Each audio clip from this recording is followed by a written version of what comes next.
いつだって誰だってそこに立ちたくて間違って嫌だってもがき続けて What's going on YouTube? Demon Ralph here. So Resident Evil 7 as well as Mass Effect Andromeda both have special editions that are coming out, and both of them contain no game. So the Resident Evil Special Edition has no game, and the two separate Mass Effect Special Editions that are coming out, one's $100 and one's $200, both of them do not have the game. This is not something that is new. This has been done before. However, my question is how? How does this happen? How do you have a collector's edition with no game in it? There's no game. It's just the collector's edition. Who buys that? Seriously, who buys that? Apparently people do, because this isn't the first time, like I said, this has happened. This has happened with other games before, but it's so mind-boggling that it's something that is continuing. So the Resident Evil Collector's Edition comes with the Resident Evil book, 5 lithographs, what looks like to be a ticket for a Resident Evil show or whatever, a finger USB drive, which is like a bloody finger that becomes a USB drive, and a model scale of the house where I guess Resident Evil is going to be taking place. I hope not. I don't see how an attack can take place in the house, but you know, it comes with the model of the house. I believe it's called the Casa Principal. And the Mass Effect Andromeda Special Edition comes with the little car called the Nomad ND1, and a steelbook edition of the case, and the $200 edition comes with the same thing, except the $200 edition, the car, the Nomad ND1, is actually remote controlled. All cool things that would be amazing if they just came with the game, which I'm having trouble wrapping my head around this, because I don't understand who would go out and buy this and then go out and buy the game.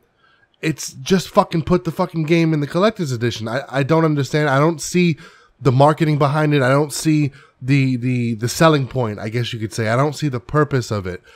I can't get my head around it, but I honestly think it's one of the worst practices I've ever seen. It's like double dipping in a way. It's like you want people to go out and pre-order now 2 things, the special edition and the game. Maybe that's it. They want people to pre-order twice. Maybe that's it. Maybe it's a note to the investors like, hey, look, you know, they're out here pre-ordering 2 things at once. So anybody who was going to pre-order anyway is now going to have 2 pre-orders under their list. Good old gaming industry, baby. Good old gaming industry. Things are just not getting better, are they? They're just not getting better. Broken PC ports still constantly, you know, with Dishonored and Watch Dogs being 2 weeks late, which I know that's going to be a fucking mess. You got these special editions with no games in them. What the fuck is happening? Like, what the fuck is happening? I don't get it. I really don't get it. And I do not, like I said, aside from the double pre-order, I don't see the purpose of releasing special editions without the games in them. Why? I don't see I'm at a loss for words, people. It seems like every video I make now, I'm at a loss for words, as I just cannot believe that this stuff is still happening. Like, you know what I mean? Like, stuff like this should not be happening. The only real upside, I guess, to this, with the collector's editions not having the game in them, the only real upside is for the PC gamers. Now, hear me out. I feel maybe, you know, being on PC, you know, you have to buy the game digitally. But sometimes, this is me all the time, when I want a game and I want the special edition, I usually have to get it on console. You know, usually. But unfortunately, a lot of times I don't want to get my games on console. I want to get them on PC.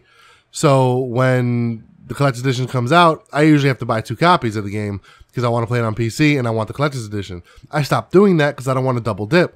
Sometimes the developers and the publishers don't deserve it. Sometimes the game isn't worth buying twice. Most games aren't worth buying twice, unless you're Grand Theft Auto 5. But, you know, most games, I really don't want to sit there and drop 60, then drop another 140.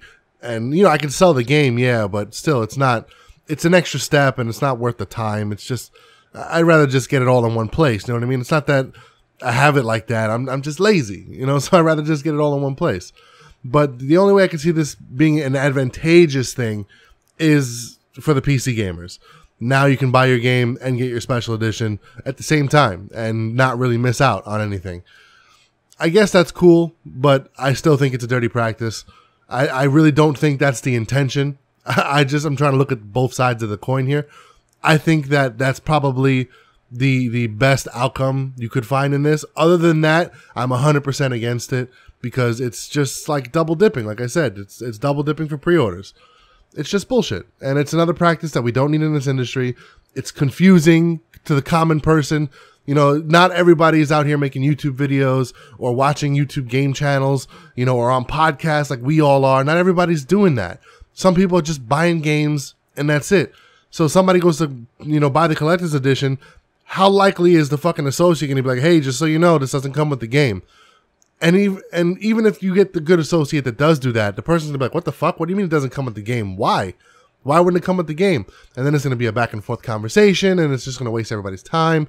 It's like dumb. You know what I mean? It's stupid. It's really stupid.